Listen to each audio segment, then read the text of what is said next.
Y meditamos esta tarde en segunda carta del apóstol Pablo a los Corintios, capítulo 8 y versículo 9. Segunda de Corintios, capítulo 8 y versículo 9. No cuesta.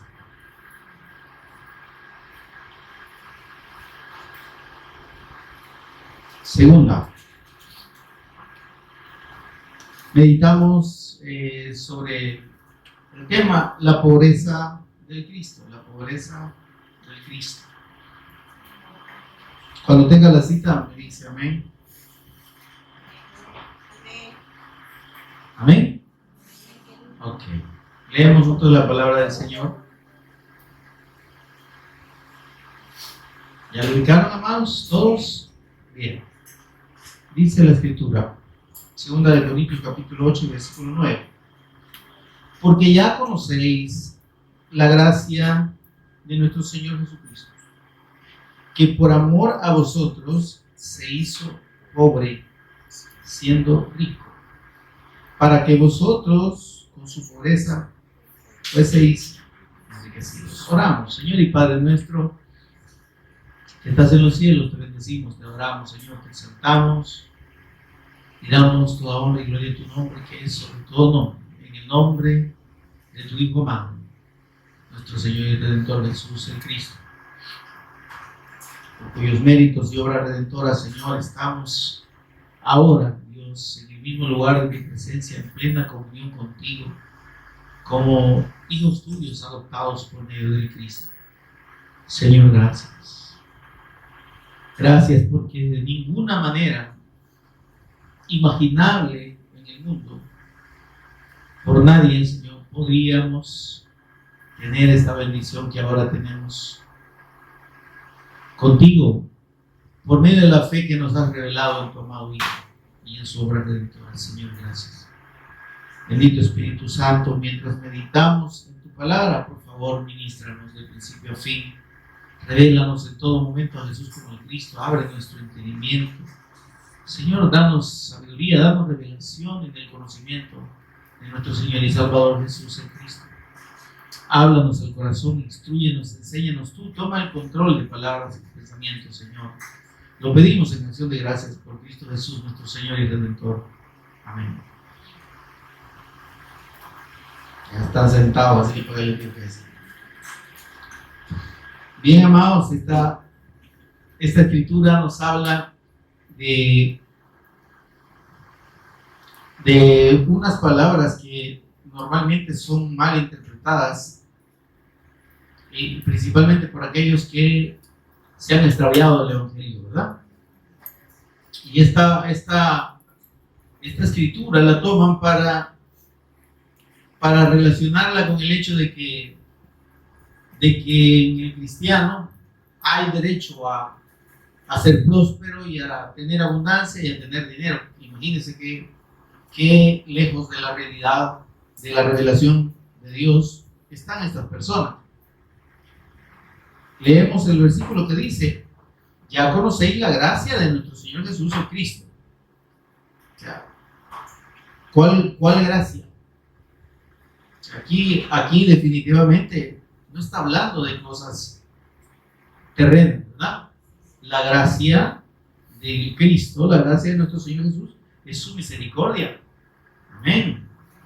Es la capacidad que Él tiene de compadecerse de los pecadores que creen en Él y perdonar sus pecados. Amén. Ahora, pero dice, de manera que es mal interpretada, como decía, dice: conocéis la gracia de nuestro Señor Jesucristo, que por amor a vosotros se hizo pobre, siendo rico, para que vosotros con su pobreza fueseis enriquecidos. Y entonces aquí dice: ven, porque estos falsos pastores, apóstoles, profetas y similares viven precisamente de explotar el anhelo de toda persona de tener dinero y abundancia. Amén, hermano. Amén. O usted de otro mundo. Todo ser humano tiene en su interior un anhelo, ¿verdad? De tener abundancia de cosas y de no necesitar nada. No sé si se ha dado cuenta usted, o solo a mí me pasa. A todos, ¿verdad?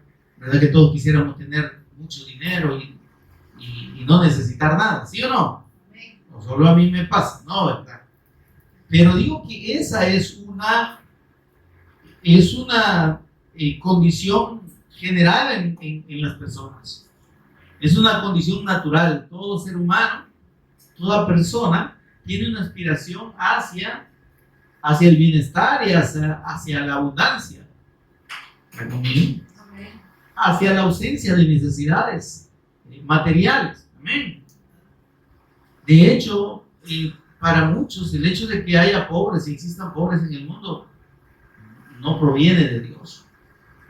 No es algo que Dios apruebe. Pero, como digo, lastimosamente lo hacen interpretando de manera errónea las Escrituras. El Señor Jesús dijo: a los pobres, ¿qué? Siempre los tendréis entre vosotros. Y fue en aquel momento en el que una mujer no delante, sino que llega, se acerca al Señor por la espalda y lleva un perfume carísimo, una esencia de perfume que en aquel tiempo costaba miles, digamos como si lo tradujéramos ahora, miles de dólares, ¿verdad? O de unas cantidades grandes. Según calculan, ese perfume significaba el salario o el pago de un año de una persona. Imagínense ustedes. Entonces, era algo muy valioso. Pero esta mujer dice que toma este perfume de alabastro, de nardo puro, ¿sí? Y dice que lo quiebra y se lo derrama en la cabeza del Señor. Amén.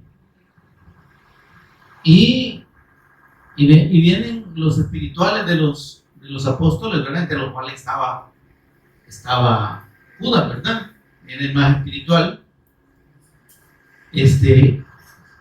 Y dice que murmuraban entre ellos diciendo: qué desperdicio. ¿Por qué está haciendo usted? Estaba equivocada esta mujer. Imagínense ustedes. ¿Por qué haciendo esta tontera esta mujer de quebrar ese perfume tan valioso, tan caro, ¿verdad? No sé qué tan caro puede ser el perfume que usted en la vida haya usado alguna vez, el más caro. Pero le aseguro que no costaba lo que usted gana en un año, ¿verdad? A lo malo que gana en un día quizá. Pero el punto es que como para un año no da mucho, ¿no? Y el hecho de desprenderse ahí y derramárselo al Señor en su cabeza y ungir con ese perfume.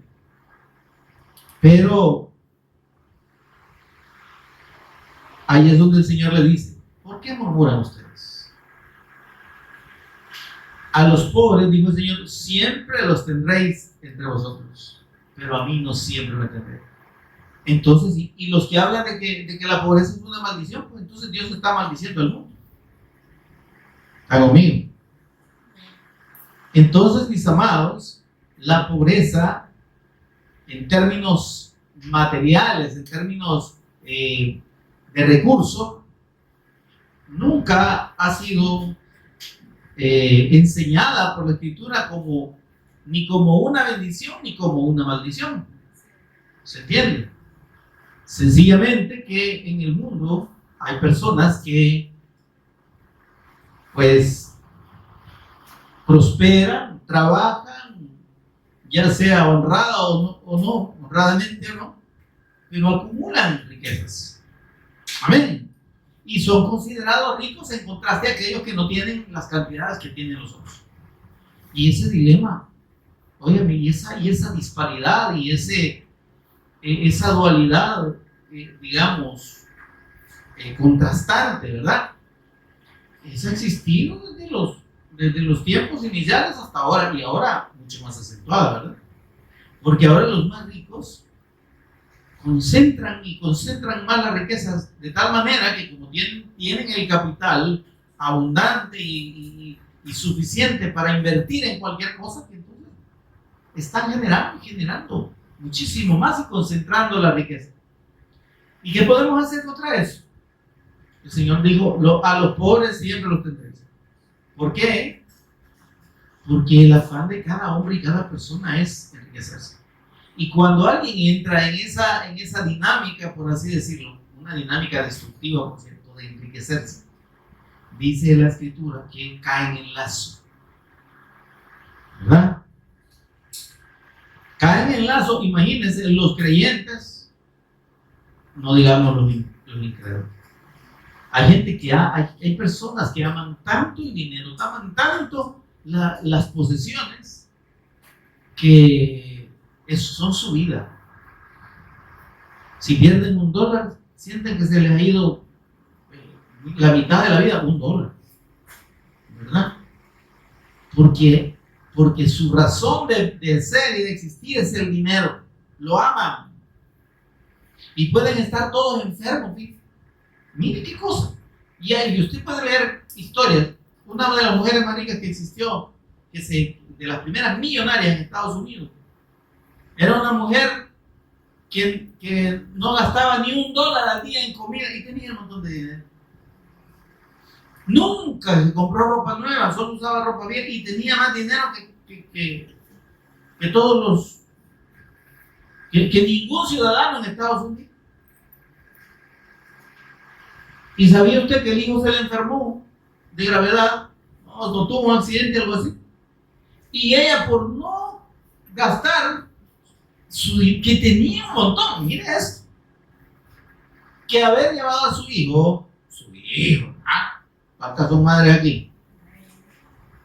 Yo sé que realmente un amor de madre no escatima el dinero, o hay alguna madre aquí desmadrada, no, o desalmada, realmente es bien difícil, ¿verdad? Ahora, ¿por qué? Porque no tienen dinero, ¿no? Sí, gloria a Dios, ¿verdad? Porque si tuvieran, ¿quién sabe? Por no gastar dinero, dejan que el bicho se muera. Así hizo ese señor. No dijo que no tenía, que no tenía para que atendieran al hijo. Y se le murió y era hijo único. Y teniendo la grande cantidad de dinero. ¿Por qué? Amaba el dinero. Y el amor al dinero, dice, es la raíz de todos los males. Entonces, si usted y yo lo analizamos, realmente el exceso de recursos, el exceso de dinero y de recursos, yo dudaría mucho que sea bendición. No sé si lo estamos entendiendo. Llega a convertirse en una maldición para los que tienen. Primero, porque dice la Escritura que el que ama el dinero, ¿qué dice? Amados que escudriñamos la Escritura, no. El que ama el dinero, dice, no se saciará de dinero. Siempre va a querer más. Y va a querer más. Y enferman las personas con dolores, pero no gastan. No compran medicina por no gastar su dinero. Y el chiste que la señora que le cuento se murió y dejó un montón de dinero y para nadie. Y murió casi como un indigente, teniendo cantidades groseras de dinero. El que ama el dinero no se sacia de dinero. Ahora, ¿es una bendición la riqueza? ¿Sí? ¿Es una maldición la pobreza? ¿Verdad? Entonces estos hijos de Satanás, que defienden el hecho de que dicen, mire, por ahí le dijeron a un farsante muy famoso que se llama Dante Gebel, porque él fue a México y en sus presentaciones puso un precio de entrada, no sé cuánto, no me pregunten, pero era una cantidad bonita, ¿verdad? Digamos que un equivalente a unos $50 por ir a oír a ese payaso. O ese motivador, yo no le llamo payaso, motivador, no es pastor. Sabe que yo antes le tenía un poco de respeto. Porque cuando vino aquí al país, fui y lo que predicó realmente exaltó al Cristo y la fe en el Cristo. Y a mí me impactó así, de manera, digamos, particular, en el sentido de que yo tenía un concepto diferente. Pero fíjese que añitos después, ¿va? Hace un tiempito, encontré una entrevista que le hicieron en su país, Argentina. Y le dijeron, mira, le dijo, ¿y tú? ¿Vos sos pastor de jóvenes? Mira, la gente así me ve. Está conmigo, hermano. La gente así me ve, le dijo, pero yo me siento más como un motivador de las personas. Mire, hermano, él mismo reconoce que no es pastor. Pero la gente, pastor, le dice. Y como Estados Unidos está disque pastoreando o predica en una iglesia que no sé si él la fundó o no, óigame, miles de personas lo oyen, lo llegan a oír en los domingos, y tiene un montón de personas en sus redes sociales, ¿cómo le llaman esto? Seguidores, ¿verdad? ¿No? Pero exagerado. ¿Y sabe qué dijo él cuando le cuestionaron? Mira, le dijo, ¿y por qué cobrar la entrada? Le dijo, para tus presentaciones. El Señor nunca cobró por predicar. Ese fue él, le dijo. Pero yo no soy Jesús. Yo sí cobro. ¿Ah? Porque el concepto que manejan estas personas es que el Señor vino porque tenía que padecer, ¿verdad? Y claro, vino y sufrió en pobreza. Pero es para que usted y yo seamos ricos. Para enriquecernos a nosotros, para bendecirnos. ¿De dónde? El Señor nunca prometió riqueza a ninguno que creyera en Él. Materialmente no prometió riquezas. El Señor, cuando lo llegaron a buscar por interés a que Él era un líder que lo seguía mucha gente, y como los discípulos tenían la indicación de recoger ofrendas del pueblo, me imagino que algunos de esos amadores del dinero, este volado está bueno, ¿verdad? Tanta gente y tanto dinero, porque las personas, hermanos, que no tienen la fe del Evangelio revelada, no ven a las personas como la grey del Señor. No los ven como las ovejas del Cristo, que el Señor ha mandado a pastorear. Por eso nos llama la Escritura pastores, ¿sí? Porque somos los que estamos puestos por Dios para dar su alimento a las ovejas del Cristo. ¿Hola? ¿Y qué alimento es? No es alimento material, hermano. Muchas congregaciones y muchas denominaciones se han perdido en eso, regalándole a la gente comida. Entonces la gente llega y llena las iglesias, pero por el interés del arroz, frijoles y los víveres que le van a dar. Pero el alimento que los pastores estamos llamados a darle a las ovejas del Señor es alimento espiritual, es su palabra. Amén. Entonces, cuando llegaron a buscar al Señor, le dicen, maestro, enséñanos dónde vives. Queremos ser tus discípulos. ¿Dónde vives, Señor? Queremos ver. Y Él conoce el corazón. Por eso es ideal que usted y yo debemos estar seguros, amados, es que ante el Señor usted y yo no podemos fingir. Podrá ser que para las demás personas usted sea poco digno de confianza o digna de confianza, sea una persona, qué sé yo, de mal corazón, lo que usted quiera. Puede tener la gente un mal concepto de usted, como una persona mala o como una persona no digna. Pero la Escritura dice que el que pesa los corazones es el Señor. Me estoy dando a entender. Si usted y yo somos sinceros, honestos delante del Señor, que nos conoce mejor que nosotros, no le quepa duda que recibiremos nuestra alabanza. Amén. Y entonces, por eso es que debemos tener la certeza de lo que el Señor les demostró a estos que llegaban con Él conocía el interés con el que lo buscaban. Y Él conoce, si cualquier persona que se acerca, entre comillas, buscando a Dios, ¿por qué corazón lo hace? Amén. Los que quieren enriquecerse, los que quieren lucrarse, el Señor ya los conoce. Mire, ¿cuántos pastores en Estados Unidos principalmente y alrededor del mundo que se enriquecen tanto que hasta aviones privados llegan a tener? El Señor conoce ese interés. Ahora, estos que llegaron y le dicen, Señor, ¿dónde vives, verdad?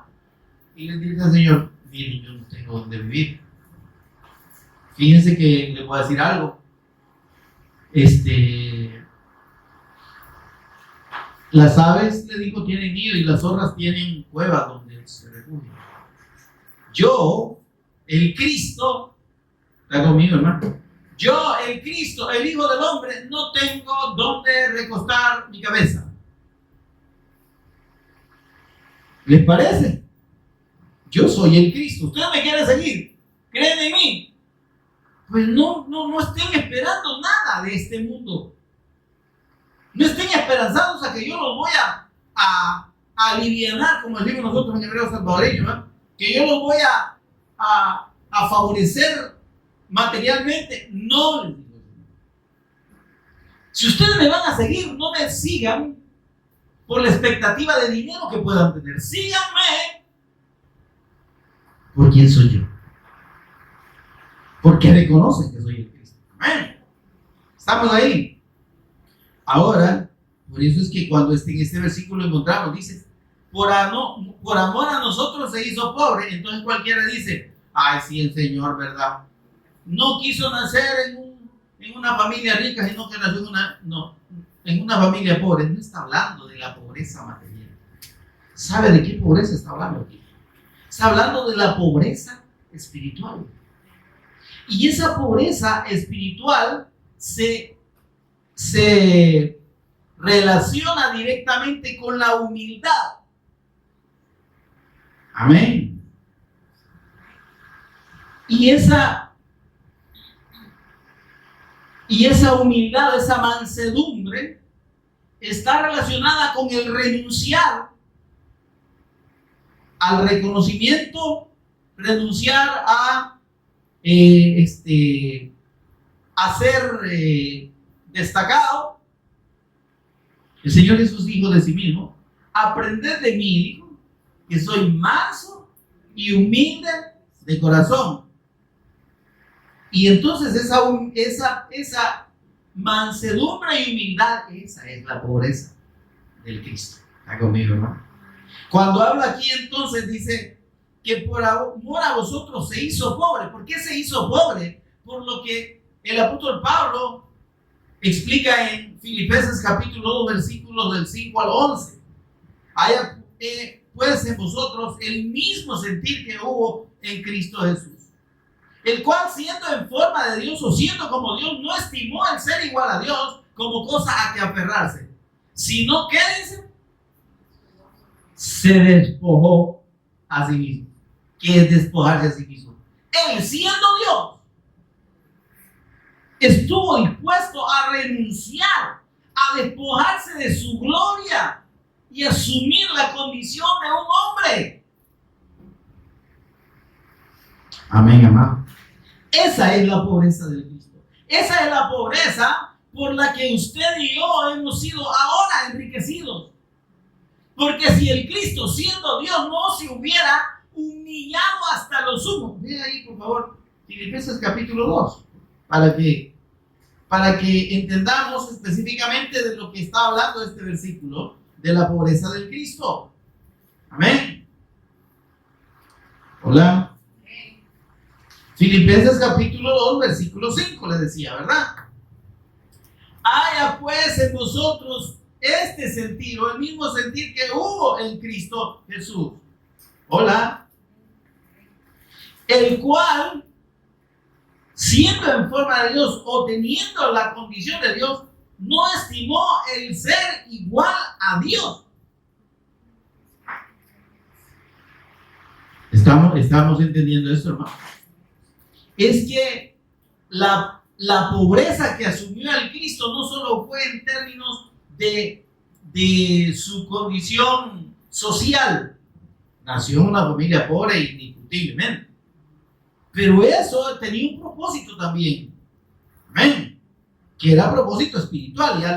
Ya le voy a ver si le alcanzo a explicar. Pero dice, no estimó ser igual a Dios, sino que se despojó a sí mismo y tomó forma de siervo y se hizo semejante a los hombres. Hola, hermano. Es que para que Dios mismo, mire, este es un misterio, el gran misterio de la piedad, de la fe, dice el apóstol Pablo. Creo que está en Tito o en Timoteo. Dice, Dios se manifestó en carne, en un hombre. Es que eso es un misterio. Es un misterio que la gente no entiende. Siguen queriendo ver a Jesús como un hombre nomás, como un profeta. Nuestro Señor Jesús es el gran yo soy. Él es el eterno Hijo de Dios. Él siempre es, ha sido y será. Amén, hermano. Por tanto, hermanos, Él es Dios. Y si tomó forma de siervo, no dejó de ser Dios. Era Dios con nosotros. Era el Emmanuel de Dios. Está conmigo, hermano. Y luego dice esto, miren. Y estando en la condición de hombre, ahora en esa condición de hombre que ya era una humillación, se humilló a sí mismo. Y hubo, miren, hubo un total desprendimiento, ¿sí?, de esa condición eterna y gloriosa de Dios para limitarse, autolimitarse. ¿Sabía usted que el Señor Jesús dejó de hacer cosas que podía hacer y tenía el poder para hacer porque Él mismo se limitó?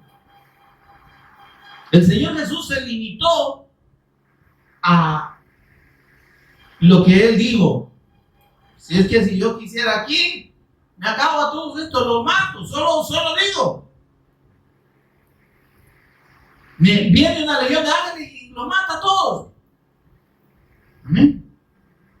Pero es necesario que se cumpla la Escritura.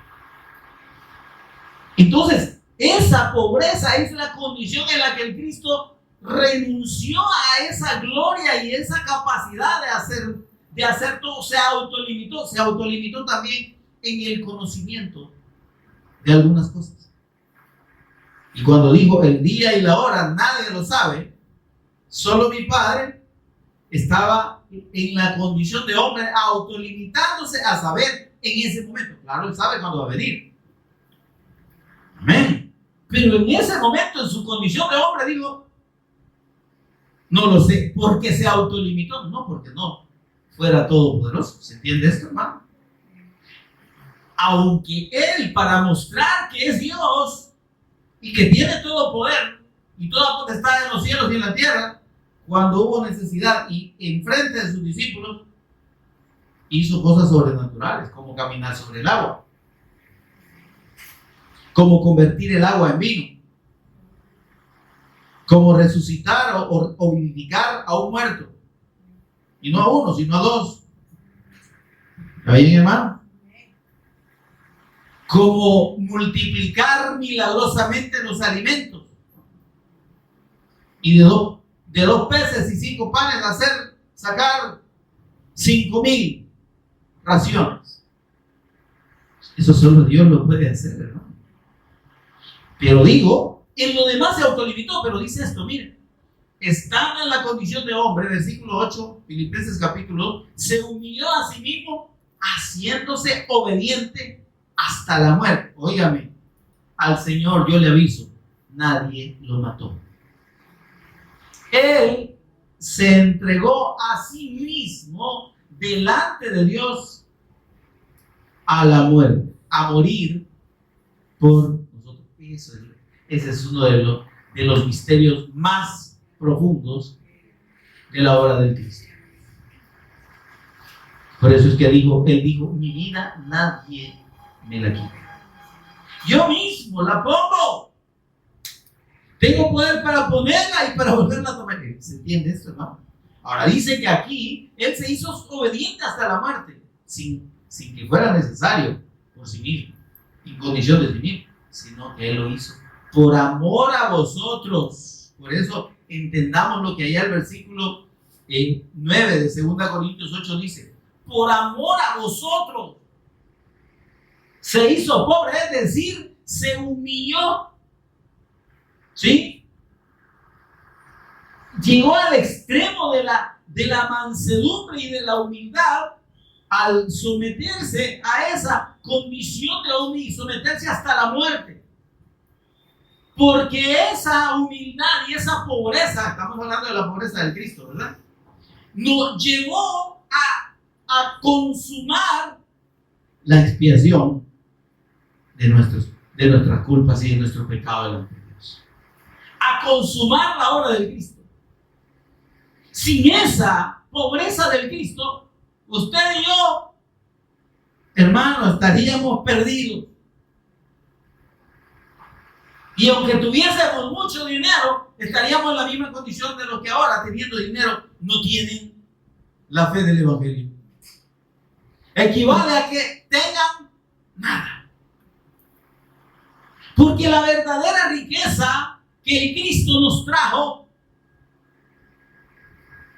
no se mide ni puede medirse en dinero y jamás pasa por medirse en dinero, sino que son riquezas espirituales, bendiciones espirituales, que dice Efesios capítulo 1, que nos bendijo con toda bendición, con toda. ¿Se entiende eso, hermano?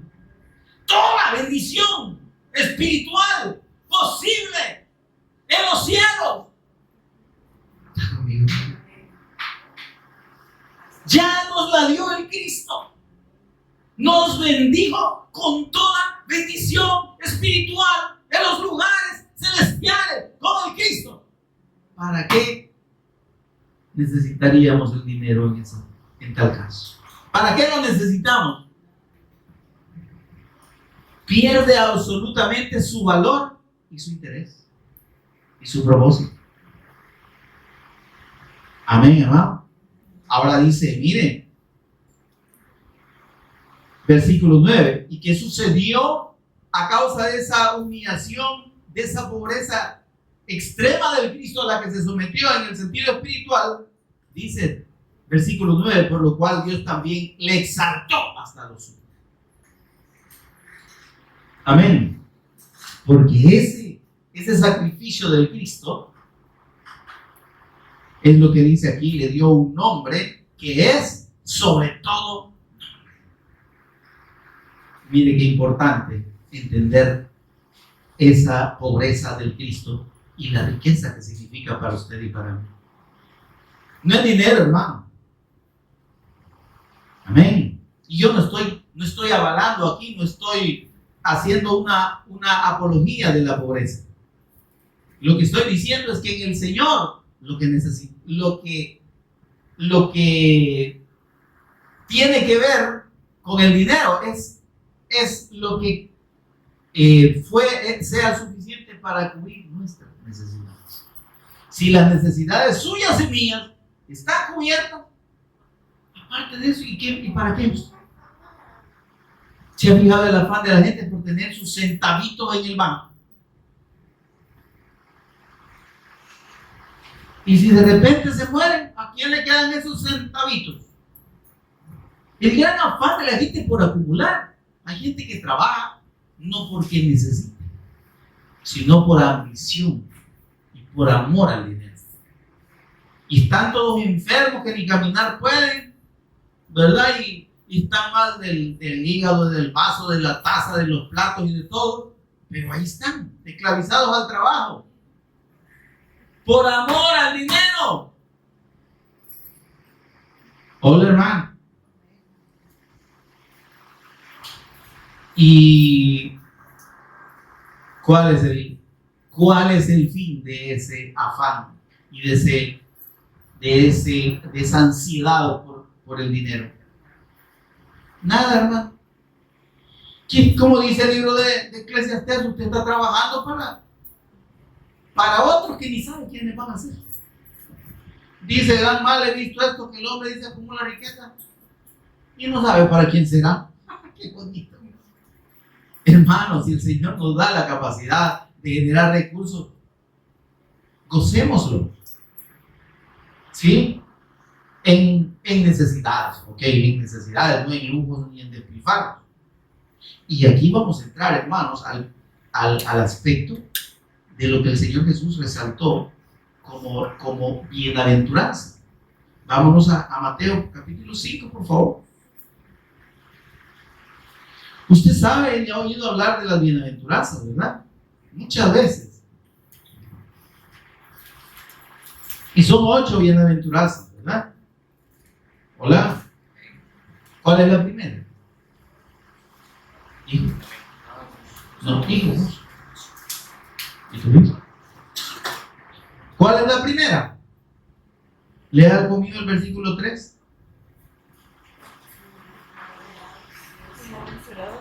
¿Cómo dice? Bienaventurados, benditos de Dios, eso quiere decir bienaventurados,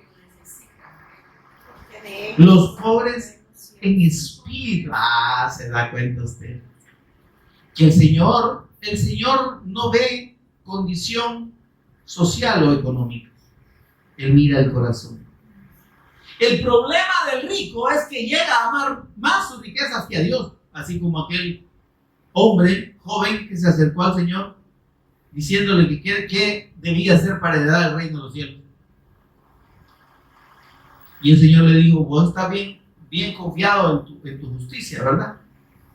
Y en tu religión judaica, que cumplís la ley, cumplís los mandamientos. Le dijo, así que cuando le dijo eso, como que era música para sus oídos. No le dijo así como, ahí ya la hice. Me llega, porque yo la ley, le digo, la cumplo desde mi niñez. ¿Qué más puedo hacer? ¿Qué me falta entonces? Mira, le digo, como vos cumplís la ley, me parece que cumplís la ley, pero solo un detallito te hace falta. Vos decís que la cumplís. Y si vos decís que la cumplís, de la ley te falta un poquito, una cosita chiquita. Anda, vende todo lo que tenés, dáselo a los pobres y después venís y me seguís. Ay, Dios. Es decir, yo como que le habían pegado una puñalada en el pecho. Dice que se retiró triste, no dijo nada. ¿Y sabe por qué? ¿Por qué se retiró triste? Porque se dio cuenta que su fe religiosa servía de nada absolutamente para entrar al reino de los cielos. Y que estaba absolutamente condenado por el amor al dinero. Hola. Amén. Y por eso es que la primera bienaventuranza que nuestro Señor Jesús el Cristo dejó para sus hijos. Esto es para los que creen en Él. Nadie puede ser pobre de espíritu si no cree en el Cristo, hermano. Oye, a mí, ¿dónde usted va a encontrar verdadera humildad y verdadera mansedumbre? En los incrédulos. Si es donde más abunda la soberbia, independientemente que sean ricos o pobres. Porque la soberbia, la falta de humildad, la altanería no está solo en los ricos, está más en los pelados pobres, caitudos o de pies descalzos, que somos más orgullosos que los que tienen piso. A veces. Que los que por lógica deberían ser más soberbios, no, le ganamos los pelados. Una falta terrible de humildad y de mansedumbre en las personas. Incrédulas, pobres o ricos, ricos o pobres, ¿verdad? Está conmigo. Por eso es que esta bienaventuranza es para los que creen en Él. Porque el que cree en Jesús, ¿sí?, es porque ha llegado a entender su condición de necesidad de Él. Porque se reconoce un necesitado. Estos pobres en espíritu, hermano, reconocen su necesidad de Dios. De ahí su pobreza. Pobre en espíritu no es aquel cara de bobo, ¿me entienden? Y todo apangado, como decía mi abuela, y todo mundo que se deja bajar por medio mundo. Ese es famado, ese es menso, ¿me entiendes? Ese no es pobre de espíritu. No estamos hablando de los apagados, de los apocados aquí. No, está bien, sí, péguenme.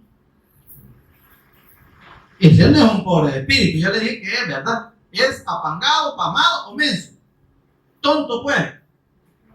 ¿Sí? ¿Habrá algún otro sinónimo por ahí? Amén, hermano. No está hablando de esos que se someten a la voluntad de otros, no.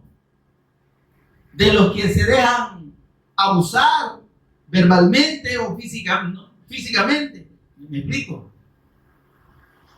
Usted y yo, como hijos de Dios, lo que menos debemos tener es esa condición de pobreza, no de espíritu, sino de mente, hermano.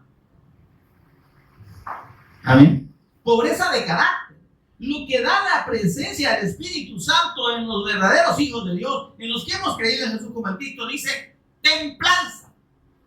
Es el fruto del Espíritu más destacado en los creyentes del Evangelio. ¿Qué es la templanza? Carácter de Dios. ¿Se entiende eso, no? El Hijo de Dios tiene carácter. El Hijo de Dios no deja que otros tomen ventaja solo por tomarla. ¿Se entiende esto, hermano? No deja que lo vean de menos solo porque es creyente. Tampoco se impone y es grosero. Pero mantiene una actitud, un talante correcto y adecuado y equilibrado ante cualquier persona. Usted no es menos creyente, ni menos cristiano, ni menos hijo de Dios, porque exija sus derechos ante la gente. Con respeto. Amén. El Señor no, mire, ese concepto de que si te pegan en una mejilla por la otra, no es la interpretación correcta. No es que usted se lo sonara, no, pues denme el otro lado. No, hermano. Otro día vamos a hablar sobre eso. Pero el punto es que de lo que está hablando, lo voy a decir rápidamente ahí, es de no presentar resistencia a la agresión. ¿Se entiendes? De no ponerme a querer usar la fuerza física. Amén. Sino que, ok, yo me voy a defender, pero usando las armas o los mecanismos que la ley, el derecho, ¿sí?, que la razón dan. ¿Me explico? Amén. Eso significa poner la otra mejilla. No que literalmente nos humillemos a que las personas nos agarren como saco o como piñata. ¿Me doy a entender, hermano? Ahora dice, bienaventurados los pobres en espíritu. ¿Quiénes somos los pobres en espíritu? Solo los que hemos creído en la persona y obra de Cristo y los que somos sus discípulos y le seguimos. ¿Sabe por qué? Porque tenemos en nuestro Señor Jesús el ejemplo que ya hemos visto y que analizamos antes. ¿Cuál es ese ejemplo? El ejemplo de el sometimiento, de la renuncia voluntaria. ¿Se entiende esto, hermano? El pobre de espíritu, dije, es una persona que se reconoce necesitada de Dios, que no está esperanzada ni en la persona, ni en las cosas, ni en las riquezas, ni en las posesiones, ni en las cosas de este mundo. Amén. Desde el momento en que la fe del Evangelio viene a nosotros, el Espíritu Santo nos muestra nuestra profunda necesidad de Dios. Y que, como dijo el Señor, ustedes sin mí son nada. Separados de mí,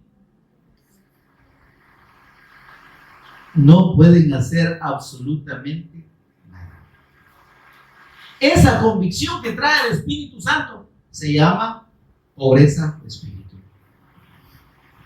Amén. Señor, yo te necesito absolutamente. ¿Está conmigo, hermano? Nada de lo que yo pueda o piense que pueda hacer o tenga me sirve. Tú eres todo para mí. Amén. El pobre de espíritu pone su confianza plenamente en la persona de su Señor y de su Redentor. Entiende que su justicia no es una justicia propia. Amén. Entiende que si hay una condición nuestra para con Dios, no es por méritos nuestros. Eso es pobreza de espíritu, hermano. Amén. No estamos confiados en políticos. ¿Está conmigo? No estamos confiados en políticos, en personas, en familiares que tienen dinero. ¿Está conmigo? En gente influyente. No.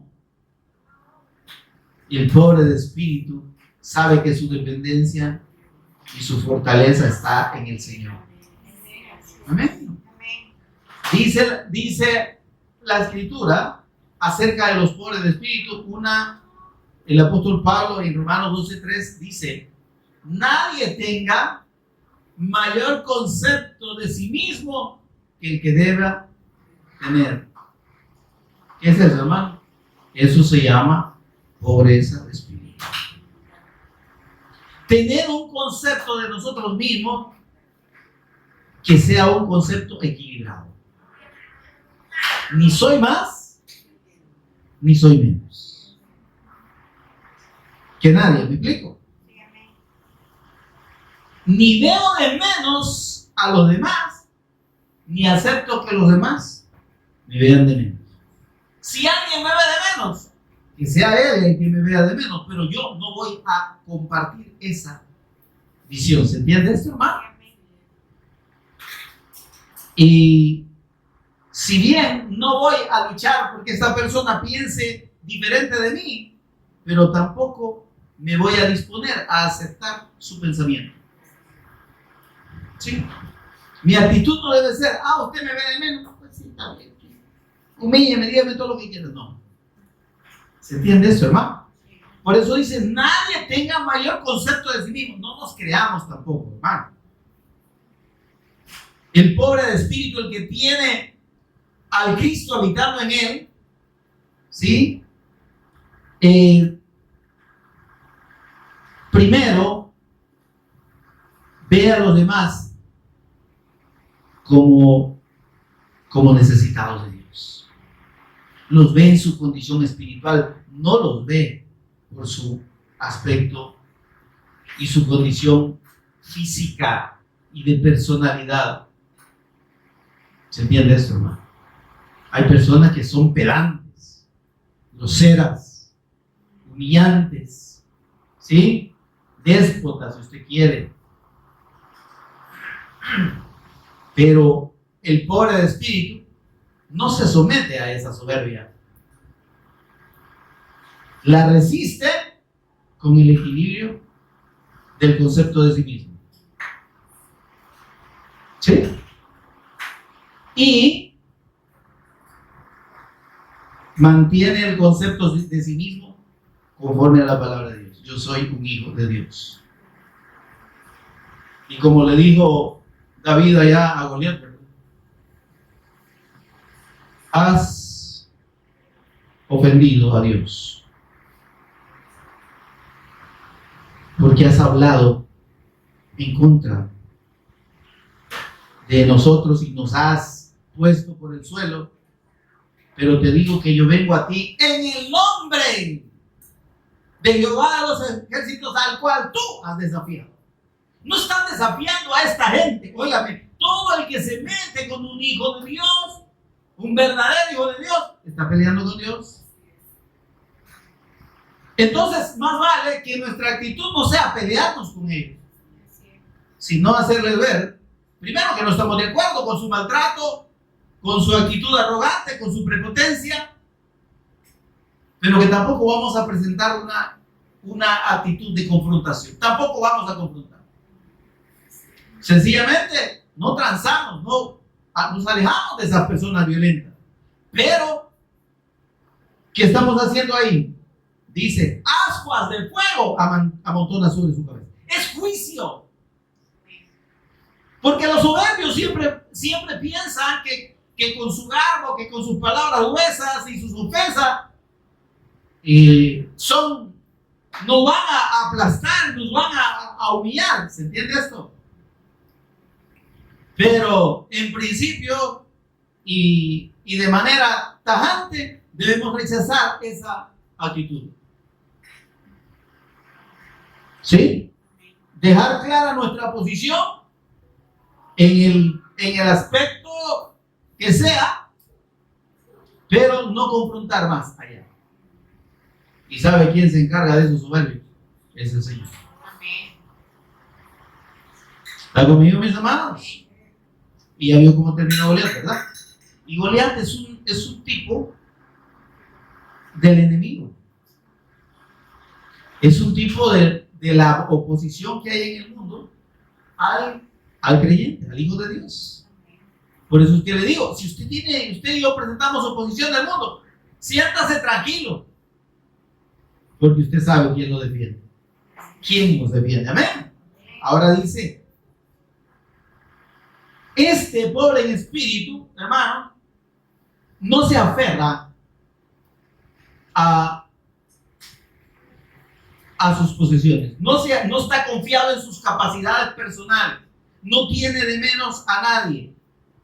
Y si tiene posibilidad económica, no tiene su corazón puesto en ellas, de modo en la riqueza puesto en los bienes, de modo que sea un factor para tener de menos a los demás.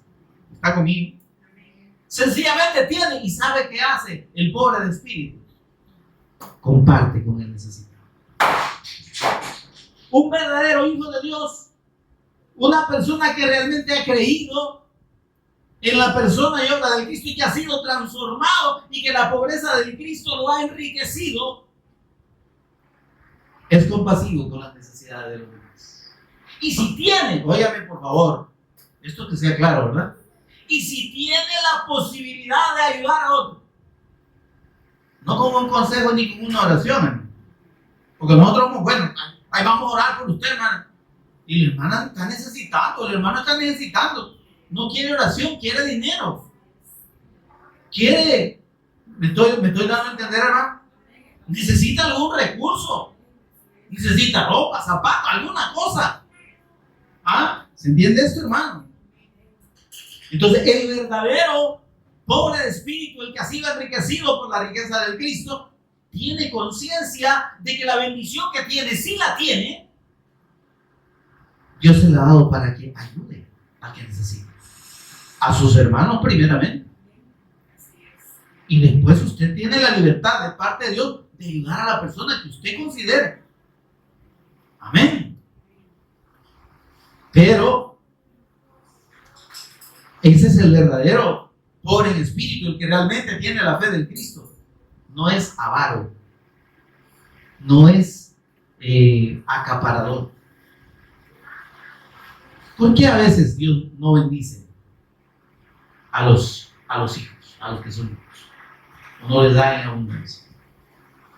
¿Sabía usted por qué? Porque dependemos. Porque pensamos egoístamente, no pensamos en los demás. Tenemos un par de zapatos que no lo ocupamos y no pensamos en regalarlos. Ahí se terminan arruinando los zapatos. Después cuando usted lo quiere ilustrar, ya le caen todos los pelleros. Tiene ropa que no usa, que ya no le queda porque ha crecido a los lados, ¿verdad? Pero ha crecido. Pero no pensamos en darle al necesitado. No pensamos que hay un hermano que le puede servir. Nos viene una bendición, ya sea de dinero o de cosas. Pide lo que usted quiera. Que nos sobra. Que ya cubrimos nuestra necesidad y podemos compartir. Compartamos, hermano. Porque si no, usted va a estar en la condición de los que en realidad buscan al Señor, no porque le aman, sino por lo que obtienen y pueden obtener. Y usted realmente no está amando al Señor, sino que usted está amando lo que le da. Y al final, usted va a seguir acumulando y acumulando y no se va a dar cuenta que en ese proceso usted pierde la comunión con Dios y pierde la fe. No os hagáis, como dijo el Señor, tesoros aquí en la tierra. Yo no le digo que usted no guarde, no tenga sus ahorritos, pero no acumule por gusto, hermano. Y si hay necesidad en su familia, en sus vecinos, en sus hermanos, demos, hermano. Y no da solo el que le sobra. Voy a decir esto.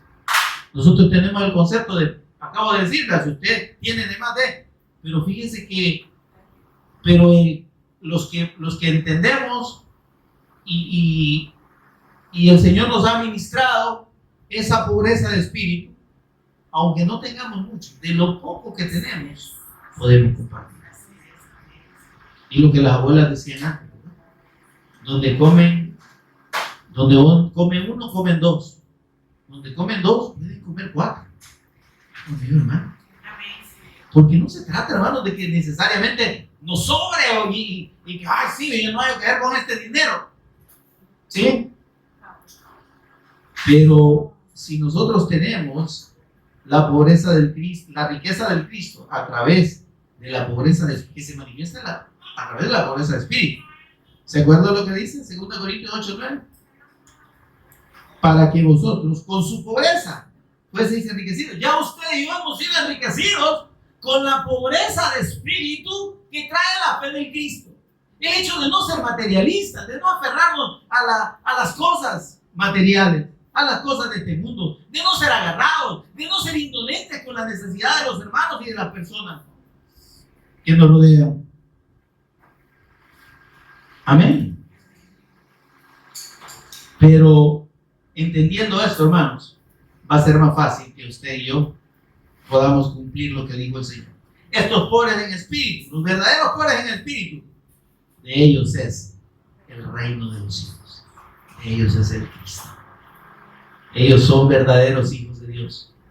Tienen la bendición de Dios con ellos. Eso es bienaventurado, hermano. ¿Está conmigo? Y son ricos, aunque no tengan dinero. Aunque no tengamos dinero, en el Señor tenemos esa riqueza.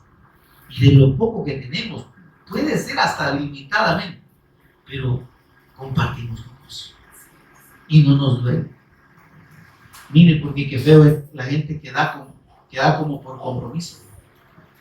Y que se ve que lo que le dan, hasta como que sienten que no se lo deberían de dar.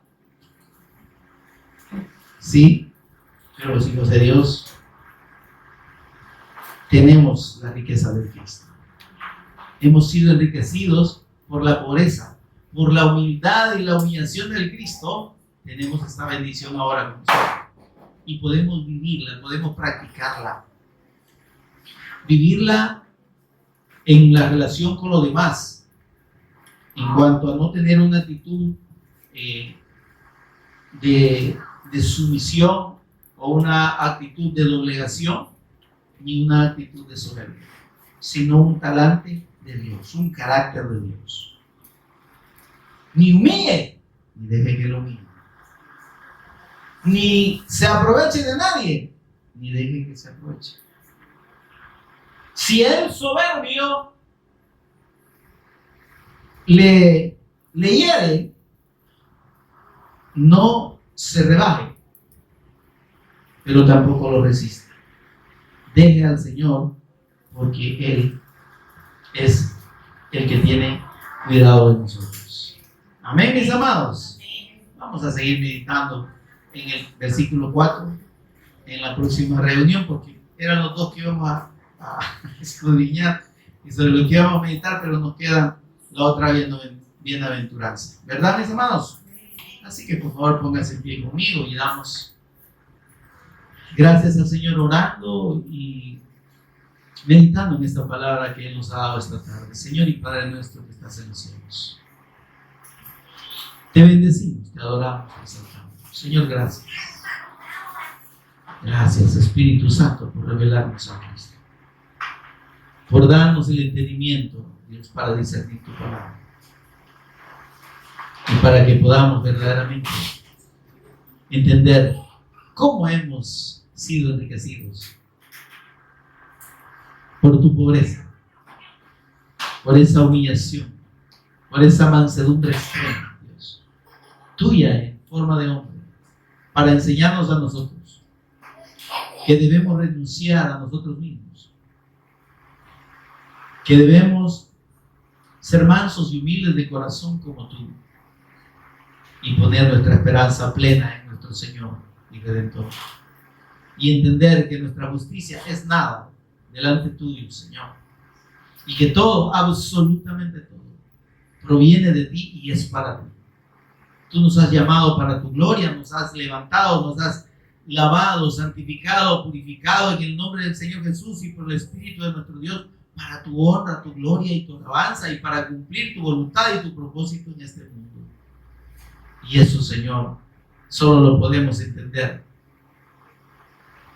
si la riqueza tuya, Señor, si esa fe permanece en nosotros, si esa fe preciosa del Evangelio y la persona del Cristo está por sobre cualquier condición intelectual, humana, personal, material de este mundo, Señor. Ayúdanos a permanecer fieles a esta fe y a esta riqueza preciosa, a esta bendición, a esta plena bendición, como dice tu palabra en el libro de Efesios, toda la bendición espiritual en los lugares celestiales. Ya tú nos la diste, Señor, y estamos agradecidos y queremos vivir y ser agradecidos y consecuentes con esa gratitud por tanta bendición para nosotros. En el nombre de Jesús, nuestro Señor y Cristo, damos las gracias. Amén y amén. Demos un aplauso.